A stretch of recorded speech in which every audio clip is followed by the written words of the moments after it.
बिस्मिल्लाहिर्रहमानिर्रहीम। अस्सलामु अलैकुम वरहमतुल्लाहि वबरकातुहू। मोहतरम हज़रात, उम्मीद करता हूँ आप तमामी लोग खैरियत से होंगे। अल्लाह रब्बुल आलमीन की बारगाह में दुआ है कि आप तमामी हज़रात को यूं ही खुश रखे। मोहतरम हज़रात, आज मैं आपको गुस्ल करने का मुकम्मल तरीका बताऊँगा। जी हाँ, अगर आप गुस्ल करने का मुकम्मल तरीका जानना चाहते हैं तो इस वीडियो को पूरा लास्ट तक ज़रूर देखें।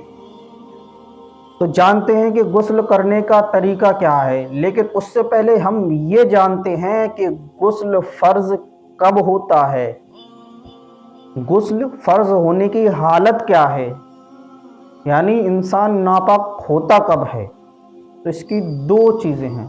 एक, अगर इंसान शादीशुदा है तो हम बिस्तरी करने के बाद वो नापाक होता है, उस पर गुस्ल फ़र्ज़ हो गया। और दूसरी सूरत ये है कि एहतलाम होना, जानबूझकर या ख्वाब की हालत में सोते हुए एहतलाम, स्वप्नदोष जिसे कहते हैं, स्वप्नदोष से भी जो है गुस्ल फ़र्ज़ होता है। और हम बिस्तरी करने के बाद भी आपने गुस्ल करना है।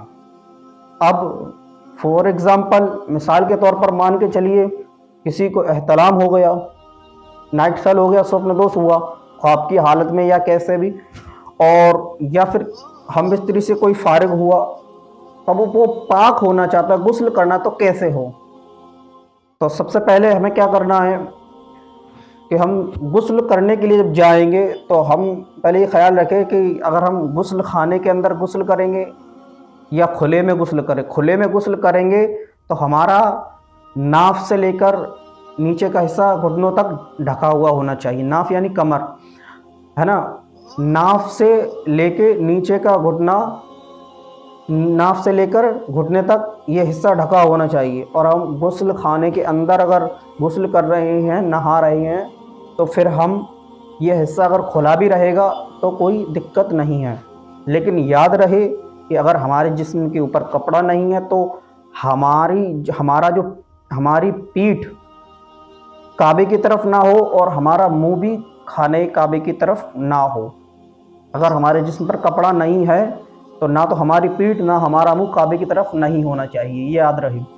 ठीक है, तो अब हम गुस्ल करने के लिए तैयार हैं।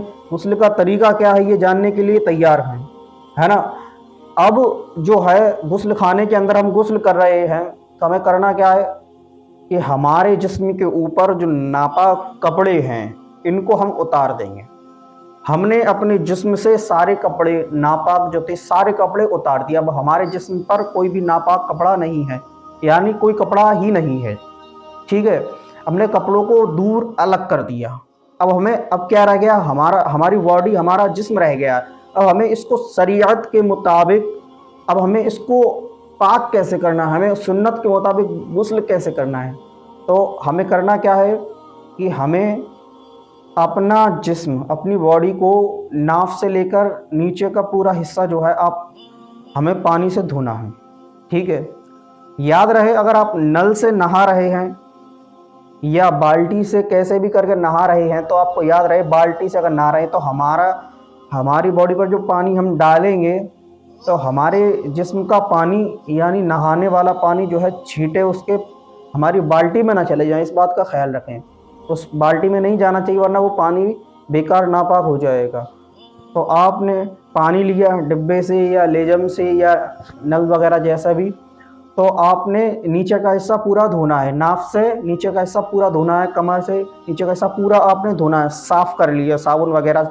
और उससे ऊपर भी अगर कहीं गंदगी लगी तो आप वो भी धो लें। आपने सारी गंदगी साफ़ कर ली, इस्तिंजा वगैरह पखाना की जगह अच्छे से साफ़ कर लें, सब साफ़ कर लिया। अब ये बात गौर से सुने कि गुस्ल में जो है 3 फ़र्ज़ होते हैं। वो 3 फ़र्ज़ ऐसे हैं, अगर आप जब तक इनको अदा नहीं करोगे, आप 24 घंटे किसी नदी, तालाब में, समंदर में या घर में नहाते रहें, आप पाक नहीं होंगे, नापाक ही रहेंगे। समझ में आ रही है बात। जब तक ये 3 फ़र्ज़ आप अदा नहीं करेंगे, ये गुस्ल के हैं। अब ये गुस्ल के 3 फ़र्ज़ भी मैं आपको बता रहा हूँ। आपने नाफ से यानी कमर से नीचे का पूरा हिस्सा धो लिया, जिस्म से पूरी गंदगी आपने हटा दी, साफ़ कर दी। अब आपने गुस्ल के 3 फ़र्ज़ हैं, وہ کس طرح ادا کرنے ہیں؟ اگر آپ صرف ان 3 فرض کو یعنی حصہ دھونے کے بعد اگر آپ خالی ان 3 فرض کو بھی ادا کر لیتے ہیں تب بھی آپ کا غسل ہو جائے گا۔ لیکن میں آپ کو پورا مکمل سنت کے طریقے سے غسل کرنے کا طریقہ بتا رہا ہوں۔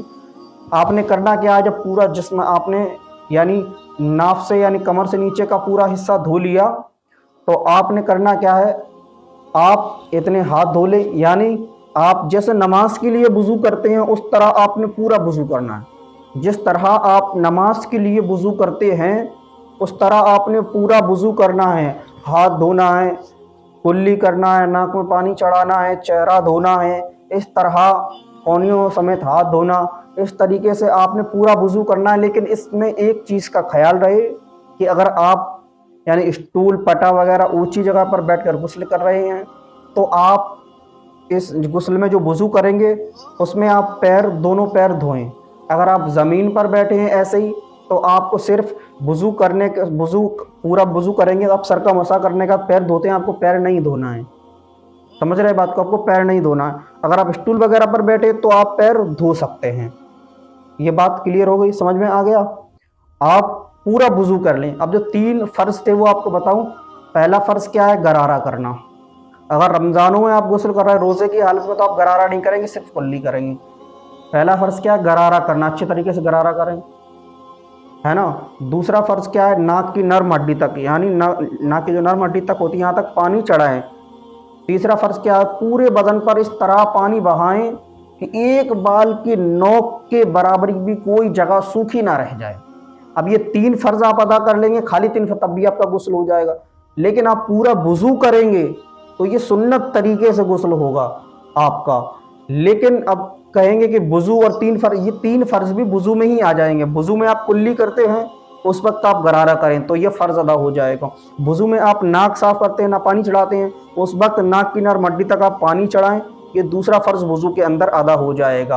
اور پھر تیسرا فرض آپ نے کب ادا کرنا ہے؟ جب پورا وضو مکمل ہو گیا آپ نے پہلے کیا آدھا دھڑ دھو لیا تھا، پورا وضو آپ نے کر لیا، 2 فرض آپ کے وضو میں ادا ہوگا۔ تیسرا فرض کیسے ادا ہوگا؟ آپ نے کیا کرنا ہے، جب وضو آپ نے کر لیا اس کے بعد پانی آپ نے 3 مرتبہ اپنے دائیں کاندھے پر ڈالنا ہے، 3 مرتبہ بائیں کاندھے پر۔ یہ 3 مرتبہ اس لیے تاکہ اچھے طریقے سے دونوں طرف پانی باڈی پر پورے جسم پر بہہ جائے۔ پھر آپ نے 3 مرتبہ سر پر، اگر 3 میں نہیں تو زیادہ بھی ڈال سکتے ہیں، اچھے طریقے سے، اگر بال بڑے ہیں تو اچھے طریقے سے سر کے اندر کھلال کریں تاکہ جڑوں تک پانی پہنچ جائے، اور پورے جسم پر پانی ڈالیں۔ یعنی تیسرا فرض کیا ہے کہ پورے بدن پر پانی اس طرح بہائیں کہ ایک بال کے نوک کے برابر بھی کوئی جگہ سوکھی نہ رہ جائے۔ تو آپ کو پورے جسم پر پانی بہانا ہے تاکہ کوئی جگہ سوکھی نہ رہ جائے۔ تیسرا فرض ادا ہو گیا۔ اور جس طرح ہم باڈی پر تیل ملتے ہیں اس طریقے سے پانی بہانے کے بعد ہاتھوں کو ملے تاکہ کوئی جگہ سوکھی نہ رہ جائے، اور کانوں میں اچھی طریقے سے پانی ڈال لیں اچھے طریقے سے تاکہ کوئی جگہ سوکھی نہ رہے۔ تو تیسرا فرض آپ کا ادا ہو گیا، اور اس طرح آپ کا یہ مکمل غسل ہو گیا۔ امید کرتا ہوں آپ کو یہ غسل کا طریقہ سمجھ میں آ گیا ہوگا، اور غسل میں جو آپ نے یہ وضو کیا ہے اس وضو سے آپ نماز بھی پڑھ سکتے ہیں، قرآن پاک بھی پڑھ سکتے ہیں، کوئی بھی عبادت کر سکتے۔ تو ہماری ویڈیو اچھی لگی ہو تو ویڈیو کو لائک کریں، کمنٹ کریں، شیئر کریں، اور اگر آپ ہمارے چینل پر نئے ہیں تو ہمارے چینل اونلی اسلامک ٹاپک کو سبسکرائب کر لیجئے تاکہ اس طرح کی ہماری نئی آنے والی ویڈیو کا نوٹیفیکیشن سب سے پہلے آپ تک پہنچ سکے۔ السلام علیکم ورحمۃ اللہ وبرکاتہ۔